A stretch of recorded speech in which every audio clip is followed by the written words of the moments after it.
Bonjour la compagnie, on se retrouve pour les 5 pénaux. 5 pénaux 100% trotteur, direction l'hippodrome de Laval en Mayenne pour le Quintet Plus, le Grand Prix en Joumen. Et en fin de journée, on terminera du côté de Lyon-la-Soie pour la réouverture.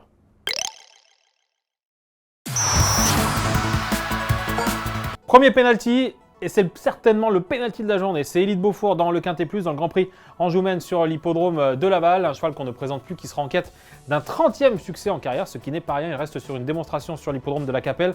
Ce jour-là, il devançait notamment Décoloration, qu'il retrouve ce mercredi. Vu la course de la Capelle, difficile d'imaginer une revanche. Bref, Élite Beaufour est le cheval à battre dans ce Quintet. Je ne crois pas qu'il sera battu. Mon autre péno, alors attention, c'est spéculatif, pour certains c'est pas forcément un péno, mais je m'en fous, j'ai des convictions, je fonce. C'est Aïmonet d'Avran, la pouliche entraînée par Hugues Lecoq, qui vient de réaliser une belle rentrée sur l'hippodrome de Nantes. Elle termine 3e en traçant une super fin de course.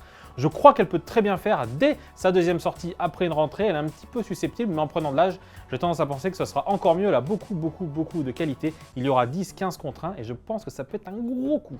Et enfin, l'autre pénalty de la Réunion de Laval, à mon sens, c'est Galested, cheval en plein boom, en plein essor, qui depuis qu'il a rejoint l'écurie de Charlie Marie a complètement changé de carrière. Il est assez impressionnant, il reste sur plusieurs succès. Le dernier acquis sur l'hippodrome des Sables d'Olonne. Cette fois, la course semble encore lui tendre les bras, même s'il y a un certain Gaby Devals, mais je ne pense pas que Gaby Devals sera à 100%, donc Galested devrait une nouvelle fois gagner et ainsi poursuivre sa superbe série. Ensuite, je vous emmène sur l'hippodrome de Lyon-la-Soie avec Impact Hawks, un cheval qui vient de terminer 3e du côté de Vichy. Ce jour-là, à l'entrée de la ligne droite, il a fait la faute, il a cafouillé avant de se relancer et de terminer 3e. Un cheval qui reste un petit peu susceptible, mais qui est certainement en retard de gain. J'étais présent à Vichy justement ce jour-là quand il termine 3e. Gilles Vidal m'a dit « Je pense que j'aurais gagné sans sa faute ». Donc je pense à mon tour que s'il ne fait pas de faute à Lyon-la-Soie ce mercredi, il va gagner.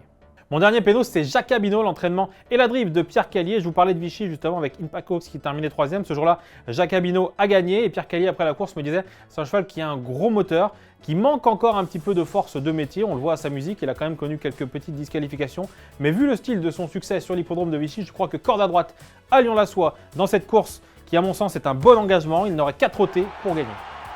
Bon, les deux points d'appui, on va dire, dans les 5 pénaux, les deux vrais pénaux, c'est Élite Beaufour et Galested. Le reste, ça reste un petit peu du folklore, de la folie, mais vous savez, j'adore la folie. Si ces 3 pénaux-là passent, enfin, plus les 2 autres, je crois qu'on va se gaver, qu'on va passer des vacances, mes petits lapins. Tenez-vous bien.